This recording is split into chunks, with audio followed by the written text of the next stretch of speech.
Assalamualaikum warahmatullahi wabarakatuh. Di sini saya Nadifa Nusratin Hasanah dengan NIM G05219004 dari Prodi Manajemen Zakat dan Wakaf UIN Sunan Ampel Surabaya. Di sini saya akan memaparkan hasil laporan observasi aspek hukum wakaf di LWP NU Gresik. Di sini saya akan membahas beberapa pembahasan. Pembahasan yang pertama yakni mengenai unsur wakaf. Pembahasan yang kedua mengenai perkembangan hukum wakaf. Pembahasan yang ketiga mengenai pelaksanaan wakaf. Pembahasan keempat mengenai Badan Wakaf Indonesia. Pembahasan yang kelima mengenai nadir wakaf. Dan pembahasan yang terakhir mengenai wakaf tunai. Pembahasan yang pertama yakni mengenai unsur wakaf. Di sini saya mengajukan beberapa pertanyaan. Yang pertama adalah apa yang menjadi penghambat dalam proses sertifikasi tanah wakaf yang belum berstruktur? Dan jawabannya adalah status tanah yang tidak diketahui secara pasti siapa yang memiliki tanah tersebut. Dan ini harus diklarifikasi ke desa terlebih dahulu. Tetapi terkadang di desa itu sendiri datanya kurang lengkap, sehingga tanah yang belum punya status tanah ini tidak bisa disertifikasi tanah wakaf. Pertanyaan selanjutnya yakni apakah tanah wakaf di Gresik ini masih banyak yang berupa tanah kosong atau sudah dimanfaatkan semua? Dan jawabannya adalah sudah dimanfaatkan semua, tetapi kebanyakan masih berupa masjid. Yang berupa wakaf produktif hanya ada di 3 kecamatan saja, yang berupa sawah atau tambak. Pertanyaan yang terakhir, bagaimana hukum mewakafkan tanah waris? Jawabannya adalah boleh, tapi harus dilihat dulu apakah tanah waris ini sudah bersertifikat atau belum. Jika sudah bersertifikat, maka sertifikatnya harus dialihkan terlebih dahulu kepada ahli warisnya. Pembahasan yang kedua yakni tentang perkembangan hukum wakaf. Di sini saya mengajukan 2 pertanyaan. Yang pertama, Undang-Undang Wakaf sendiri baru ada pada tahun 2004. Lalu pada tahun sebelum-sebelumnya itu menggunakan hukum syariah atau bagaimana?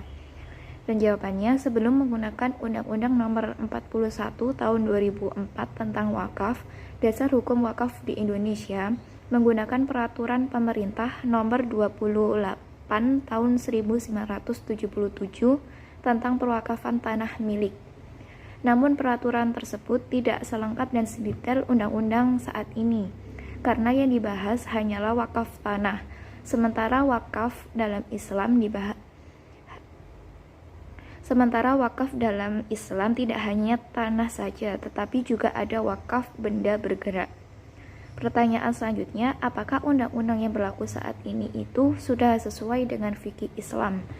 Jawabannya, menurut Bapak Nur, Undang-Undang Nomor 41 Tahun 2004 sudah sesuai dengan fikih Islam, karena di Indonesia sendiri dalam membentuk undang-undang harus bersumber dari fikih Islam. Bahasan yang ketiga yakni tentang pelaksanaan wakaf. Di sini saya mengajukan beberapa pertanyaan. Yang pertama, bagaimana pengelolaan dan pengembangan wakaf yang dilakukan oleh LWP NU Gresik? Jawabannya, pengelolaan wakafnya disesuaikan dengan ada yang di AIW atau Akta Ikrar Wakaf. Jadi jika di AIW tercatat wakafnya berupa tambak, maka wakaf tersebut akan dikelola dan juga dikembangkan dengan bentuk tambak. Pertanyaan selanjutnya, apa ada kendala dalam mengelola wakaf tersebut? Jawabannya, kendala yang dihadapi LWP NU Gresik dalam mengelola wakaf benda tidak bergerak adalah kurangnya modal dalam mengelola wakaf tersebut dan juga kendala alam atau cuaca, karena beberapa wakaf ini berupa tambak atau sawah, yang dimana kadang karena hujan deras maupun saat musim kemarau yang panjang bisa merusak aset wakaf tersebut.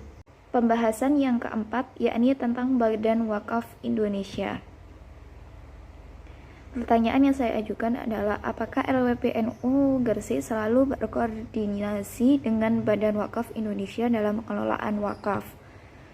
Jawabannya, BWI sebagai perekam data wakaf di seluruh Indonesia.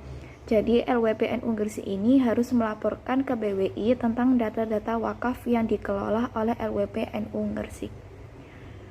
Pertanyaan saya selanjutnya, yakni menurut Bapak, apakah kinerja BWI saat ini itu sudah bagus di dalam mengembangkan wakaf? Menurut Bapak Nur sendiri, kinerja BWI saat ini sudah bagus dan telah menjalankan tugasnya dengan baik.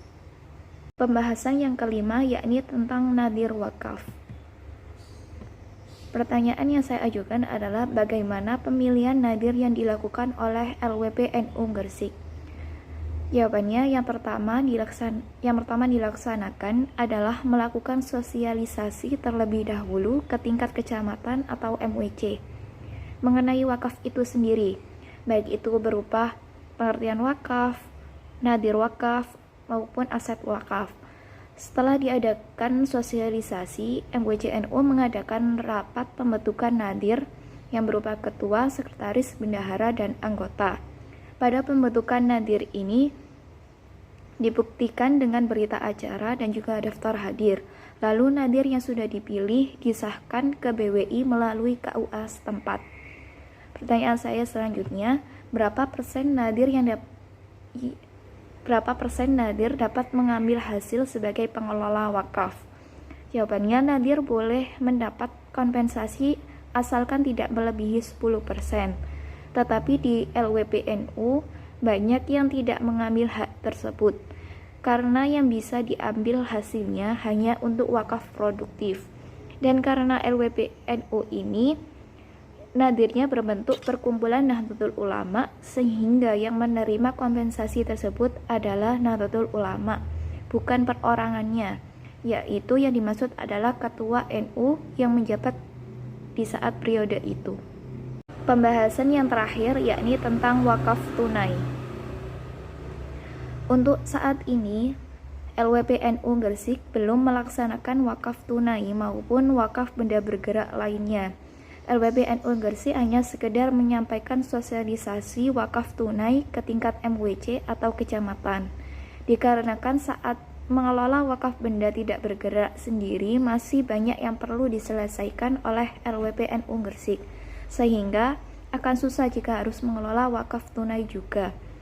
Namun, ketika semua urusan mengenai wakaf benda tidak bergerak ini selesai, LWPNU Gresik akan memulai mengelola wakaf tunai. Sekian yang dapat saya sampaikan, kurang lebihnya saya mohon maaf. Wassalamualaikum warahmatullahi wabarakatuh.